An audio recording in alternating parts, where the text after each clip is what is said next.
Oi, gente, vou apresentar o Journal Club de hoje. Meu nome é Flávia. Vou apresentar um trabalho publicado no final do mês passado no New England do uso de acetazolamida no paciente com IC descompensada com sinais clínicos de hipervolemia. Os principais autores, esse Millers, o Martens e esse Verboek, que esse cara aqui tem muita publicação nesse tema, tipo, praticamente todas as referências desse trabalho são dele mesmo. Então, acho que ele é um grande defensor da acetazolamida. Então, só assim, breve lembrança de ser descompensada. No manejo dos sintomas, você vai ter que tentar manejar o baixo débito, né? Seja tentando melhorar a pré e a pós-carga, e os sintomas associados à hipervolemia, que você vai tentar fazer isso com vasodilatação e diurético. O diurético mais utilizado para isso, que é o mais estabelecido, é a furosemida e seus análogos, mas o que a gente usa mesmo é a furosemida. Apesar de nos trabalhos que a gente tem publicados ter algumas limitações, principalmente em relação ao controle de sintomas, e eles tentam advogar que cerca de 15 a 20% dos pacientes que vão alta de uma internação com IC descompensada, eles ainda vão de alta com sinais clínicos de hipervolemia, e que, assim, eles não usam muito classe funcional, é sempre, sinais clínicos, edema, congestão, de hipervolemia, e como uma tentativa de tentar melhorar esse controle de sintomas, talvez a acetazolamida fosse uma possibilidade, sendo ela um inibidor da anidrase carbônica, que atua no túbulo contorcido proximal, bloqueando a reabsorção de sódio, permitindo que mais sódio chegue à alça de Henle, e aí potencializaria a ação da furosemida. Teria outros dois benefícios que não são tão bem estabelecidos, mas seria um efeito possível de vasodilatador renal, protegendo contra a isquemia e reperfusão naquele paciente que está descompensado, que vai ter uma isquemia e reperfusão quando melhorar a IC, e bloqueando o sistema pendrina distal, que seria um possível mecanismo de resistência aos diuréticos nos pacientes com IC crônica. Eu fui pesquisar o sistema de pendrina distal, é um cotransportador de cloro bicarbonato, que tem, principalmente na parte mais apical, mas que tem aqui no túbulo contorcido distal, que ele atua bloqueando a reabsorção de bicarbonato. Ela é importante em contextos de alcalose metabólica, e assim, só tentei entender melhor, porque eu ia falar um negócio sem saber o que era, mas é esse sistema pendrina distal.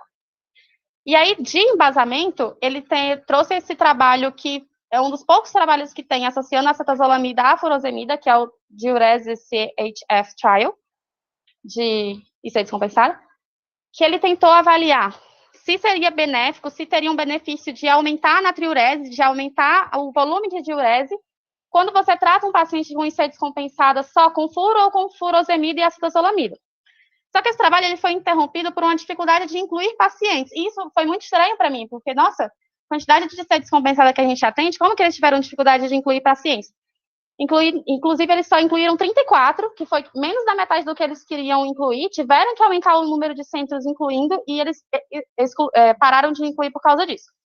Nesse trabalho, ele excluiu pacientes que tivessem se eles previssem que esse cara ia precisar de vasopressor, de inotrópico ou de vasodilatador venoso, ele já era excluído. Quem tinha uma pressão sistólica menor que 90, transplantado cardíaco, ou que tivesse qualquer assist device, ou o paciente que chegasse com IC descompensado por conta de uma síndrome coronariana aguda também era excluído.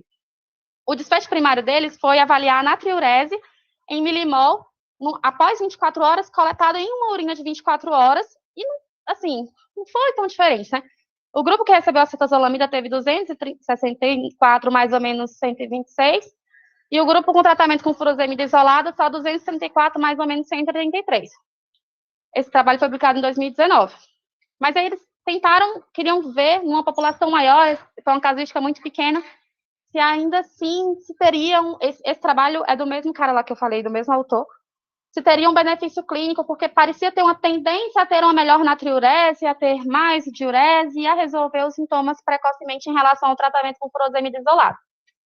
Então, eles desenharam esse trabalho multicêntrico, randomizado, com grupos paralelos, foi um duplo cego, placebo controlado, e o perfil de pacientes que foi incluído foi muito semelhante ao outro trabalho que eu mostrei para vocês. Eram pacientes adultos com IC descompensada, que tinham sinais clínicos de hipervolemia, que tivessem NT-proBNP alto e que usassem mais que 40 miligramas de furosemida ou equivalente em casa previamente.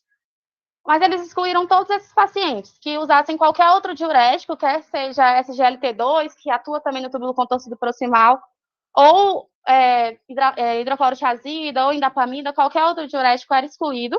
Pacientes que tivessem uma pressão sistólica menor que 90, ou uma estimativa de taxa de filtração glomerular menor do que 20.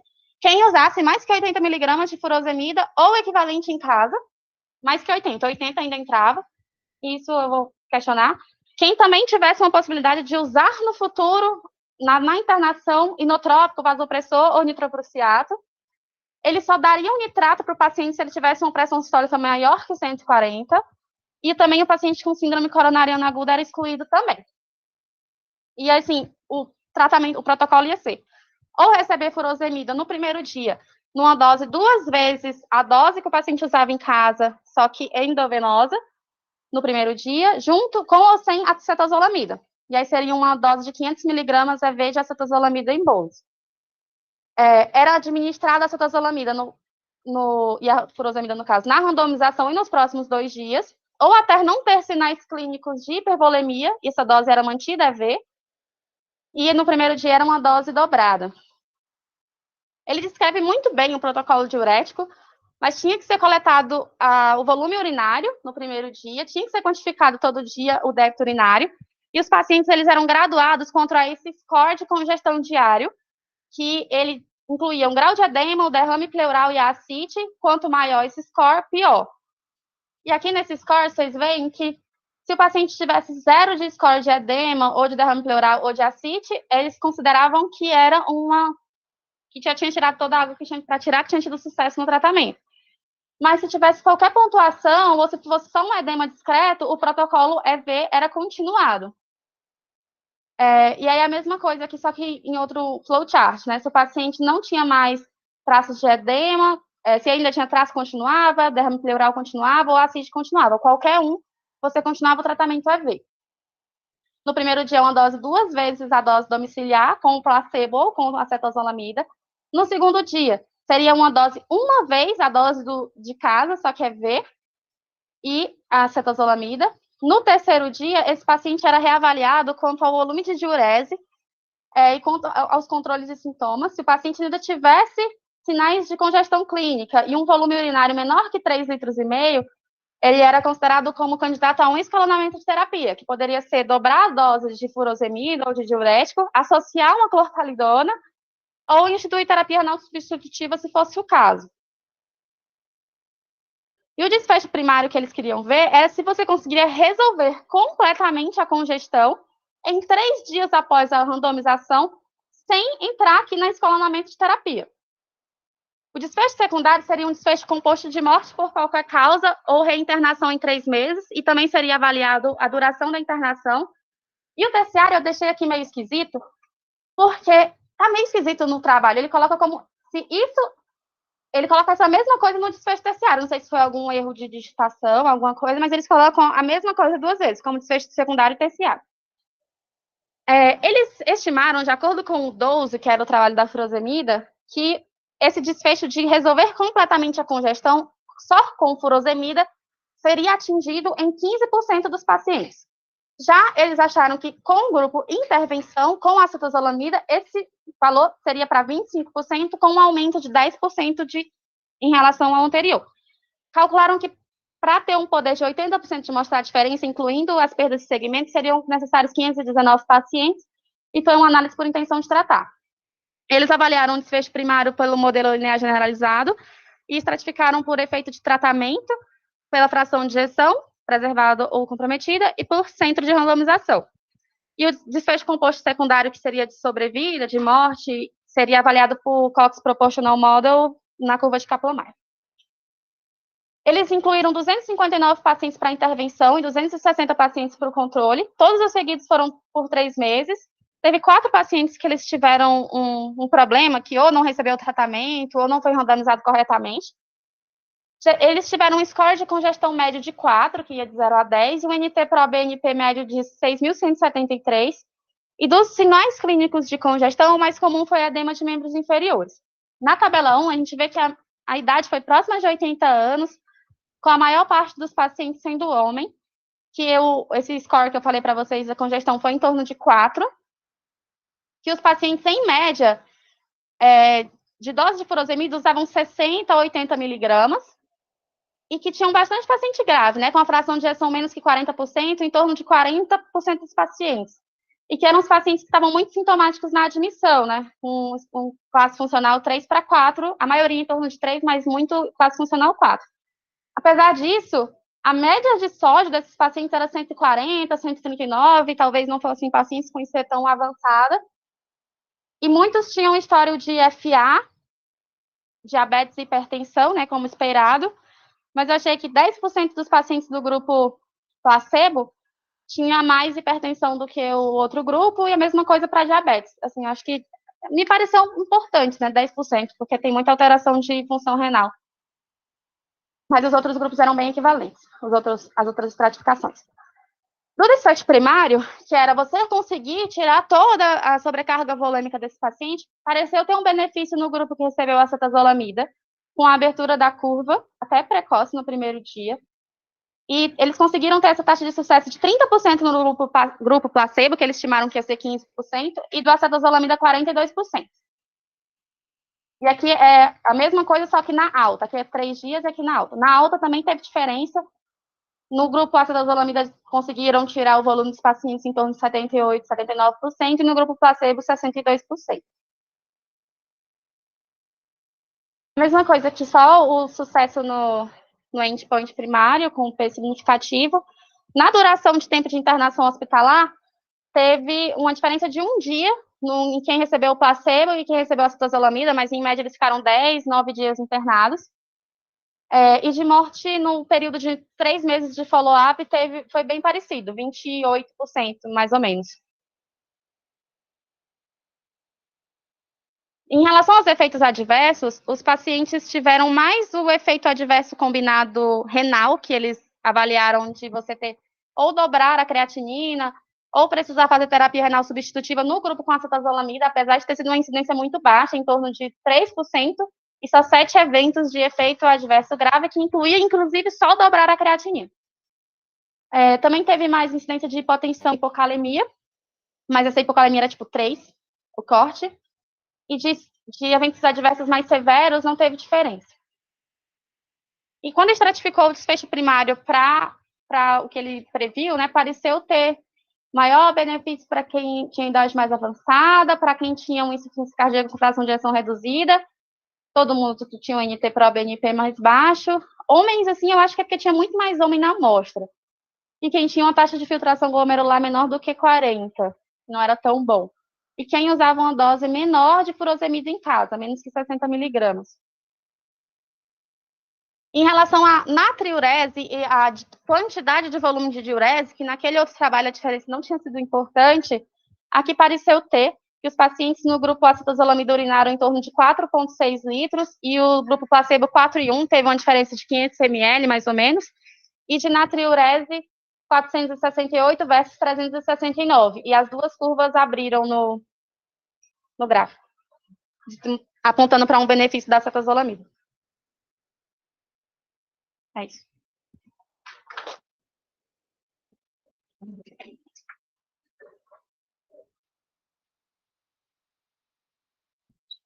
Acho que eu já deixei claras as minhas opiniões, né?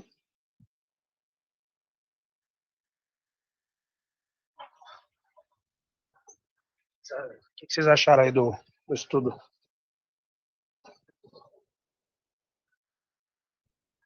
E aí? Não sei se faria sentido ver talvez alguma coisa mais objetiva, assim, tipo, balanço físico, peso. Não sei, tô pensando, talvez, avaliar volemia, nem sempre é tão fácil assim, né? Avaliar com a Nazarcada, tá?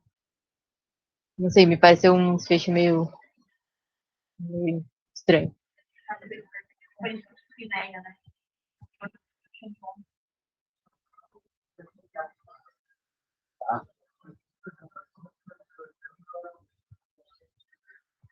Por que você acha que o desenho não era a resposta que...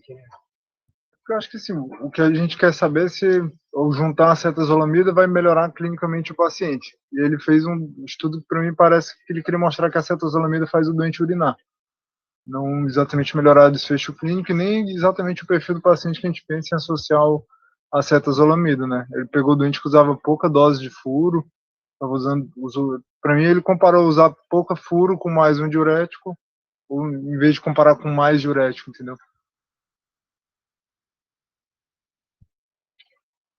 Não sei. Eu concordo com o Paulo. Acho que a pergunta é interessante, só que não é muito aplicável para a gente, porque é um perfil de paciente que dificilmente vai chegar em terapia intensiva e até no pronto-socorro, dependendo de onde você está. Tem uma CREAT de 1,5, né, e está usando tão pouco a furo. Eu acho que é bem limitante os critérios de exclusão por isso. Né? Bom, vamos voltar ali rapidão, Pedro, só nos critérios? Isso.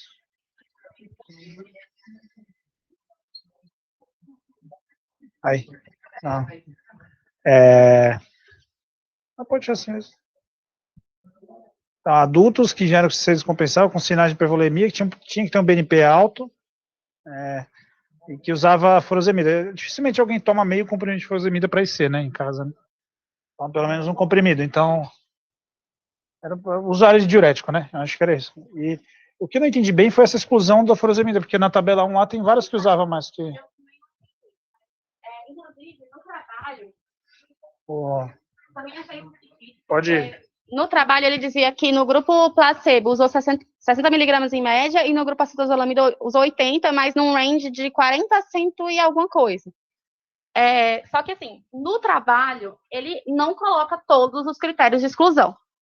Nas referências, ele coloca que tem um trabalho que foi publicado previamente, que é só sobre o protocolo da pesquisa. Foi de lá que eu peguei isso. Não podia tomar mais que 80 miligramas EV durante a hospitalização atual. Se ele já tivesse tomado na hospitalização. Se ele tomasse antes, não tinha problema. Não, mas tem. Pelo menos o 80 miligramas ele diz aqui que é durante a hospitalização. Que era...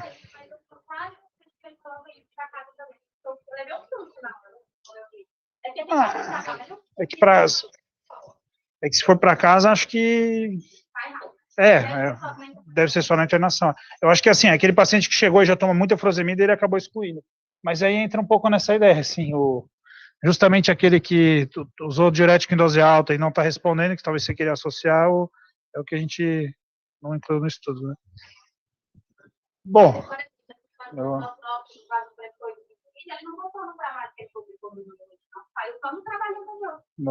no protocolo do estudo. Tá.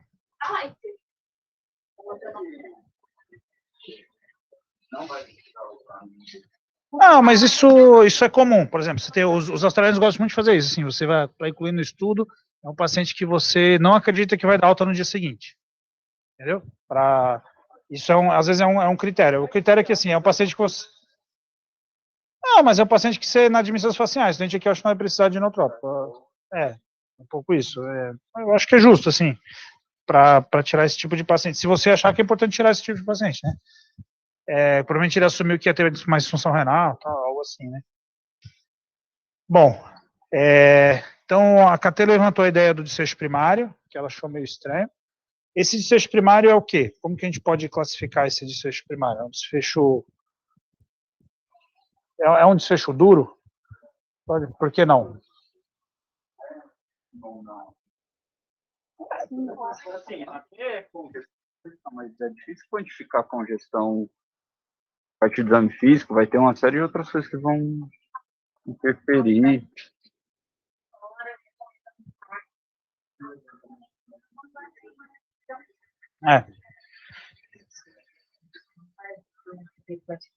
Talvez dias de internação, alguma coisa que fosse um pouco mais centrado no paciente. Agora, se você chegar e falar assim, se a gente usar isso, você vai ficar menos inchado, vai ficar com menos, assim, não sei, talvez seja um pouco relevante, mas não consigo ver como uma coisa super que mudaria a prática.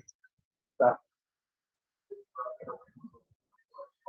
Depois você está dando um suporte de pulmão para ficar um negócio um pouco mais palpável, que acho que aquela tabelinha verde ali, ele colocou, mas fica meio assim, se pode quantificar com ultrassom, eu tentei ler, não, de cima eu acho, a de cima.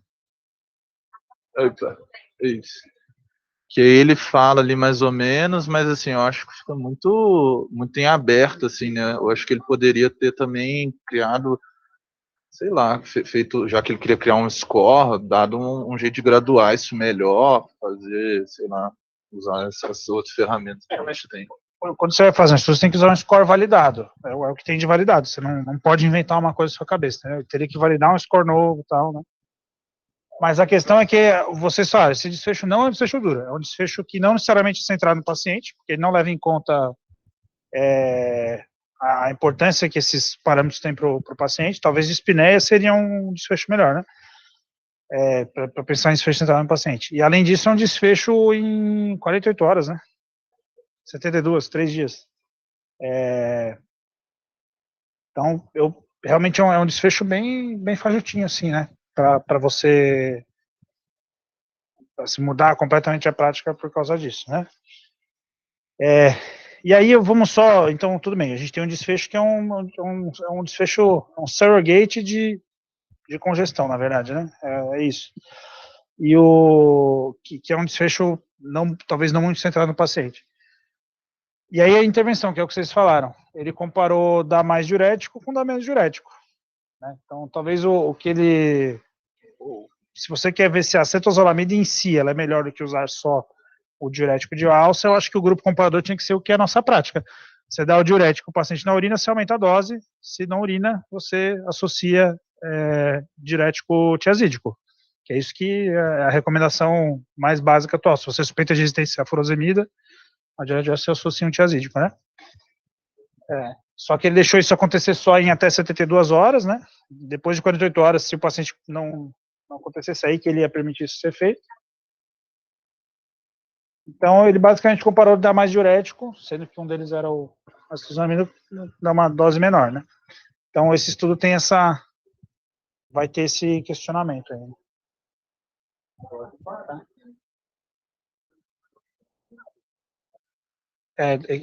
Não, eu acho que não,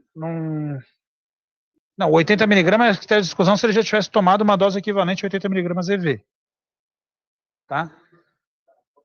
É.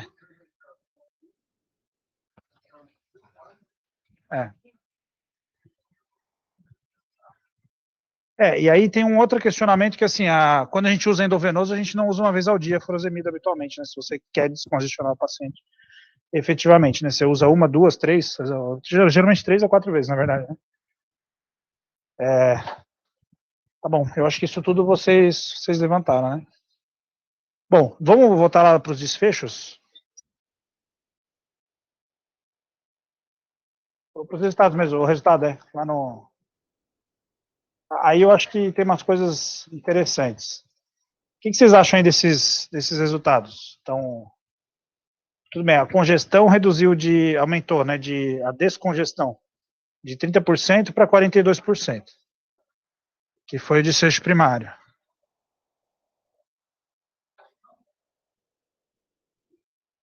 Hã?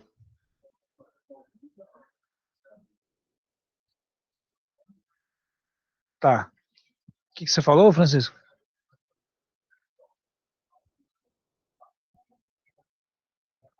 Porque foi 30% no placebo, ele tinha falado 10%. Errou, mas no fim acertou, sem querer. Então ele tinha sugerido que era de 15 para 25, foi de 30 para 42, né? No cálculo amostral. Mas eu já falei para vocês, o cálculo de amostra ele fez para dar quinhentinho. Não é o que ele achou que ia dar para incluir, aí fez um cálculo de amostra para dar mais ou menos isso ali. O cálculo de amostra é sempre um chute, tem que ter algum racional por trás e frequentemente esse chute dá errado ali quando você vai ver o resultado, entendeu? Então,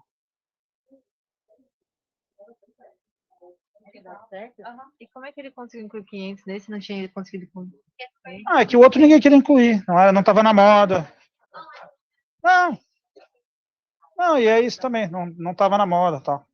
Aí agora está na moda falar de combinação diurética, mas é isso mesmo, tem que ter um momento assim para você fazer o estudo pegar.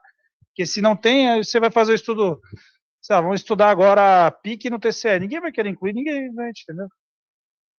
Quem usa vai querer usar, quem não usa não vai querer, entendeu? Então, Tem coisas que não é o momento, assim, das pessoas quererem incluir, tá? Mas eu queria que vocês olhassem para os desfechos secundários, que talvez os desfechos secundários sejam mais centrados no paciente, mais relevantes do que o desfecho primário, né? Então, o que vocês acham aí dos desfechos secundários?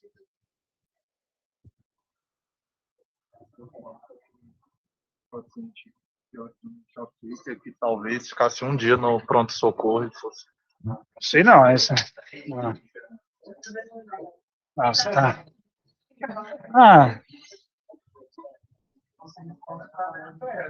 Que se você for ler em guideline, o guideline recomenda, uma vez que internou, você dá alta só quando você atingir descongestão completa, para evitar a respiralização, né? Senão você fica naquelas coisas assim, dá uma furosemida, captopril, manda de volta e no dia seguinte a gente tá ali, né? Talvez descongestionou mais rápido que o grupo da cetatolamina tivesse ficado menos tempo internado, né? Só que, na verdade, não deu muita diferença ali. Então... Eu queria ver... Tem na parte final da tabela, quando ele explica qual que era a medida de efeito, duração da hospitalização? Deixa eu ver aqui o que ele botou, só para dizer para vocês, porque foi um dia ali de diferença em teoria, né? Deixa eu abrir aqui, ó.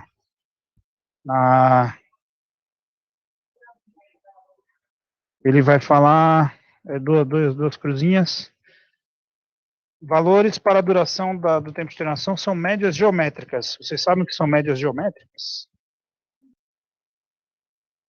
Ele comparou médias geométricas.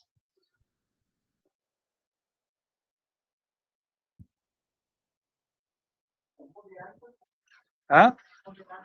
Não é ponderado. Ele fala, são médias geométricas que ele comparou. O tempo de internação, o jeito de ele comparar foi um teste T para as médias geométricas do tempo de internação. O que é média geométrica?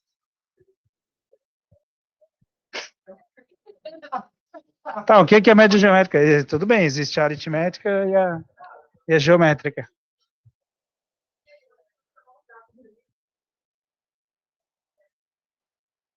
Isso, perfeito. Então, média geométrica é quando você pega uma variável que não tem distribuição normal, você transforma ou exponencia ou faz o log, provavelmente aqui fez o log, e aí você compara as médias do log, e depois, aí você faz o teste T lá, seja lá o teste que for para comparar essas médias. E depois você faz o antilog para ter a medida de efeito na média geométrica, tá bom? Então, isso é importante. É um achado, só para vocês saberem, e aí deu aquele 0,89 lá no... Ô Pedro, cadê a prestação? Ali.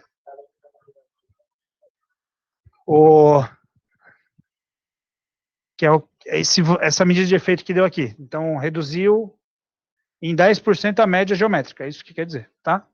11%, né? Indo de 0,81 a 0,98. E aí, qual que é a diferença? A gente já discutiu isso esse ano. Quando você usa uma variável quantitativa contínua, a gente se preocupa com ter uma diferença mínima clinicamente significante da variável. Vocês lembram desse conceito? Fred, explica aí, o que é a diferença mínima clinicamente significante?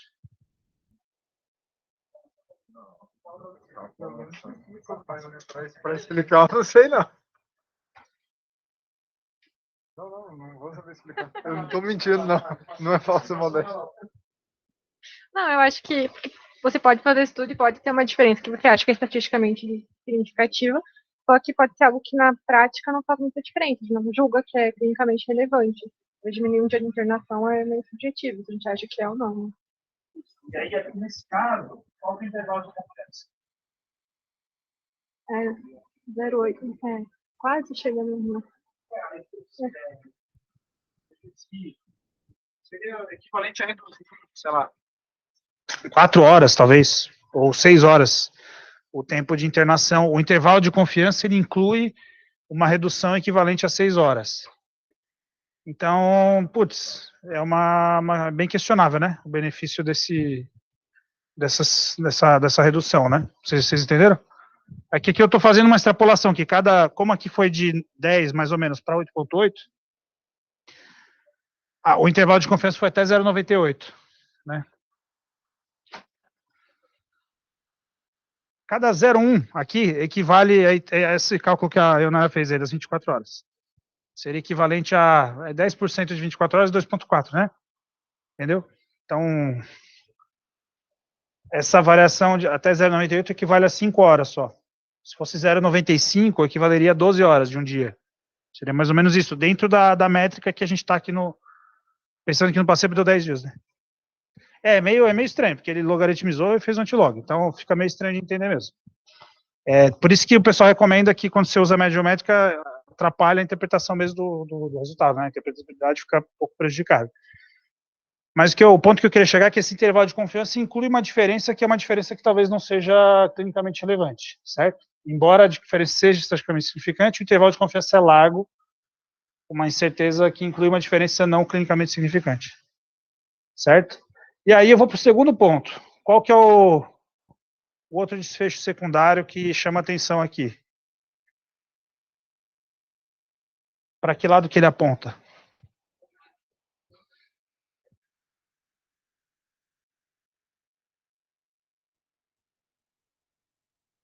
A mortalidade.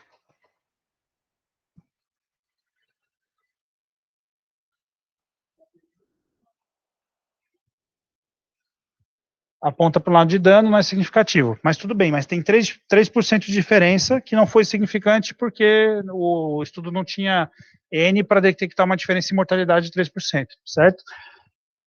Mas digamos que ele seja neutro mesmo, quanto que ele vai impactar na duração da interação hospitalar? Pode impactar ou não?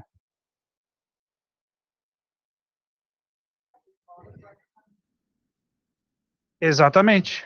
Quem morre pode ser que... Exatamente. E não, quem morre e fica menos tempo internado e reinterna menos também, né? Porque não tem como isso acontecer. Ou não dá para saber. Teria que apresentar a distribuição nos sobreviventes e nos não sobreviventes. Mas é um desfecho competitivo em relação à duração da hospitalização. Quando a gente fala de desfecho competitivo, geralmente são desfechos sim e não. Tipo, diálise e morte, né?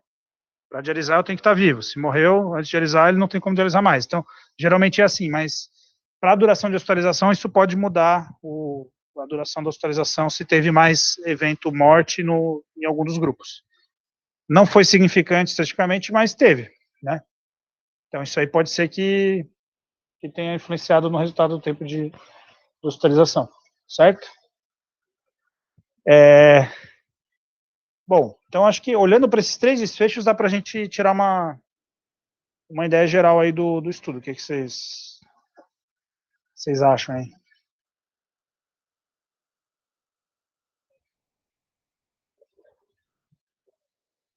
Ah? Fala, Gabriel, o que você acha? Que talvez, assim, acho que por tudo isso, assim, não chega a nenhuma conclusão se é benéfico ou não para o doente, acho que ainda ficou nesse limbo, mas bom que pelo menos acho que talvez ele jogou a bola de novo, né, que é algo que a gente tem que estudar mais, porque eu particularmente não pensava, tipo, vou usar a acetosalamida no paciente com IC. Não, então pelo menos ele traz essa questão. De talvez, não, vamos estudar, mas vamos estudar com menos critério de exclusão, ou vamos estudar, mas vamos estudar no paciente que já usou uma dose cavalar de diurético, entendeu? Acho que ele traz essa bola, mas não mudaria a prática por esse estudo.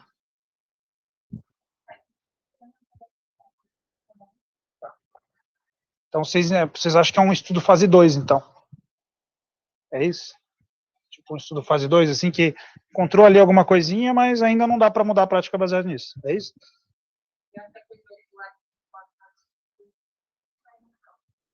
Tá. Eu acho que é um jeito interessante de analisar, porque o estudo foi feito para um desfecho de estudo fase 2, não foi um desfecho de estudo fase 3, né?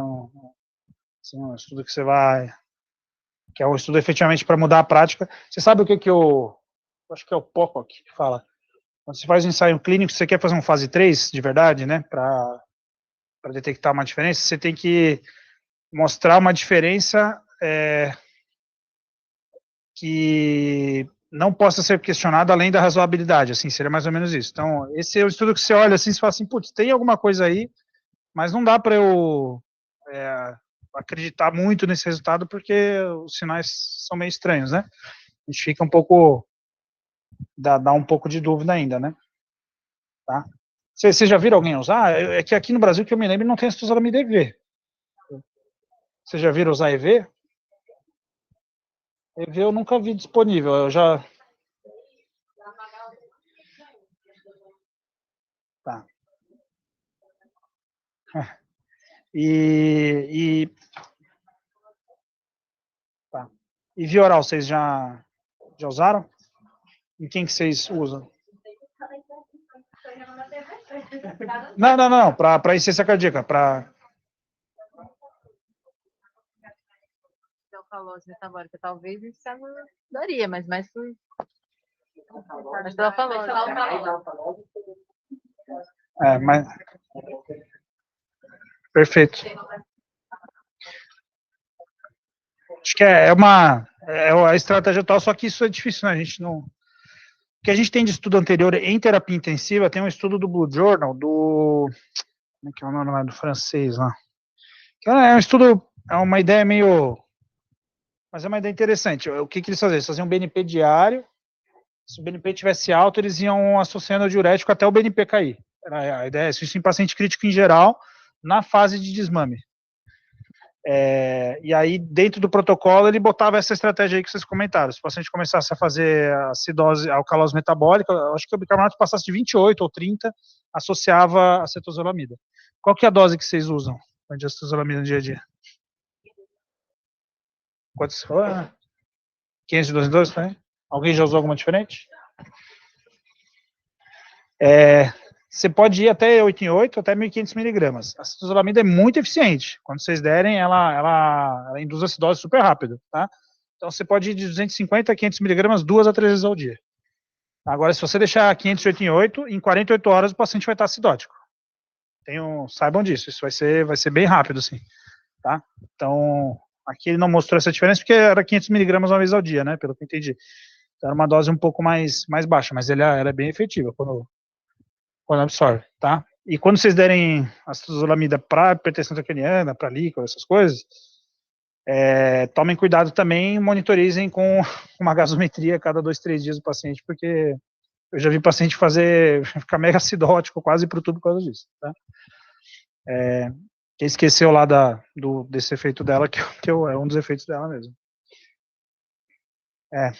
Pois bem, e aí nesse estudo desse do Blue Journal, eles também faziam combinação de diurético de alça, hidrocloro e acetozolamida, habitualmente. Era essa combinação, né? Fazia duplo bloqueio e associava a acetozolamida para alcalose metabólica. Acho que é uma ideia que, assim, está validada na literatura. Nesse estudo, até os pacientes saíram do ventilador um pouco mais rápido, por causa disso, um dia antes também.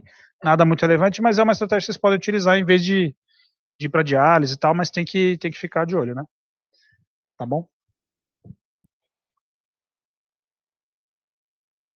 Muito bem. Algo mais aí, não? Chamou atenção? O que os autores falaram na discussão? Você pulou? Mas o que pulou de... Vamos só ver a conclusão final do estudo aqui, ó. O que eles botaram? E aí vocês vão me dizer se vocês concordam ou não. Neste estudo placebo controlado, nós encontramos que a adição de acetozolamida para uma terapia com diurético intravenoso padronizada em pacientes com insuficiência descompensada levou a uma maior incidência de descongestão bem-sucedida. Dá para concordar, né? Mas é exatamente isso, aumentou a descongestão, mas não sei se foi melhor para o paciente ou não, né? Isso não dá para a gente ter. Exatamente, não dá para dizer que não poderia ser melhor só dar mais fogo. Exatamente. Muito bem, gostei, vocês estão bem aí. Para pegar as coisas. New England, 500 pacientes, e é um estudo que, assim esse estudo eu lembro quando saiu, hoje em dia tudo é Twitter, né? Daí, fizemos um estudo, não sei o quê, e aí cria-se uma ideia de que o negócio vai mudar a vida do paciente. Eu não acho que dá pra gente dizer isso, né? Acho que é uma estratégia para ter na manga aí, mas não dá para dizer que usar de rotina seja recomendado baseado nesse estudo, pelo menos na minha visão. Acho que na de vocês também.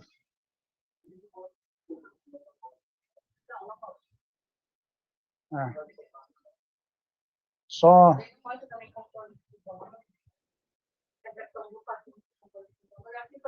Vamos... Você abre o 12 rapidão aí. Abre o 12.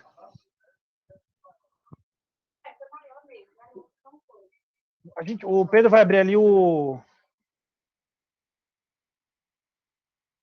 Lá no New England mesmo.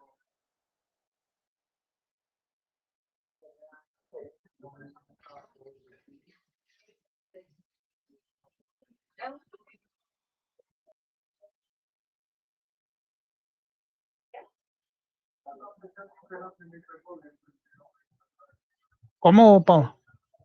O quê?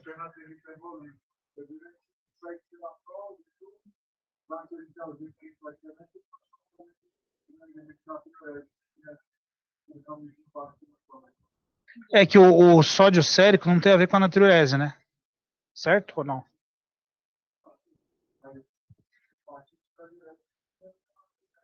Não, a gente dá diurético principalmente a natriurese, mas o sódio sérico não tem a ver com a natriurese, ele tem a ver com o quê? Com quanto você perdeu de água, né? Além do sódio que foi perdido, né? Então, o diurético de alça, ele bagunça lá a alça de Henle, né? Eu realmente acho que o tiazídico é muito pouco eficaz para isso. É muito. Isso, é.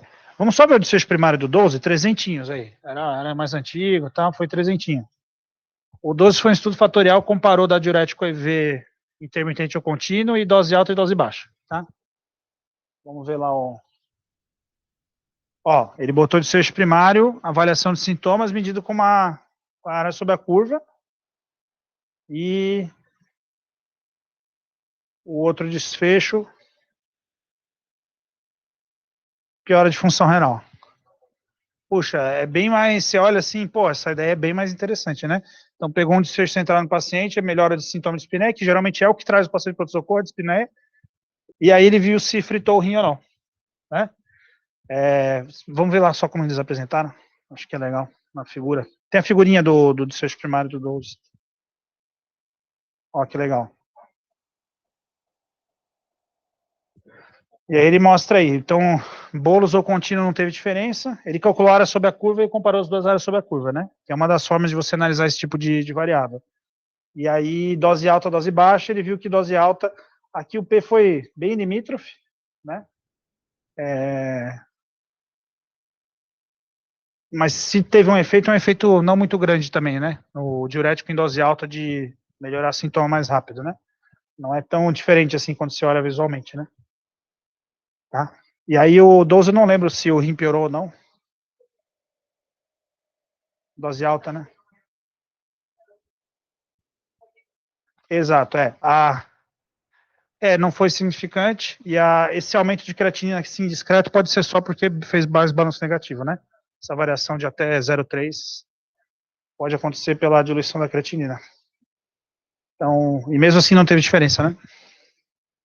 Então, acho que, pô, é um estudo que você vê, aí o desfecho primário te convence bem mais, né? Do que só a descongestão, né?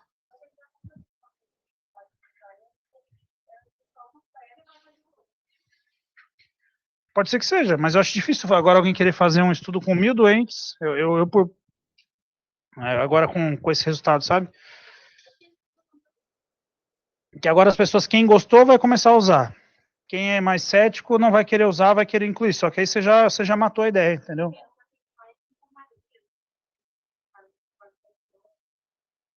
Mas aí talvez faça sentido, né?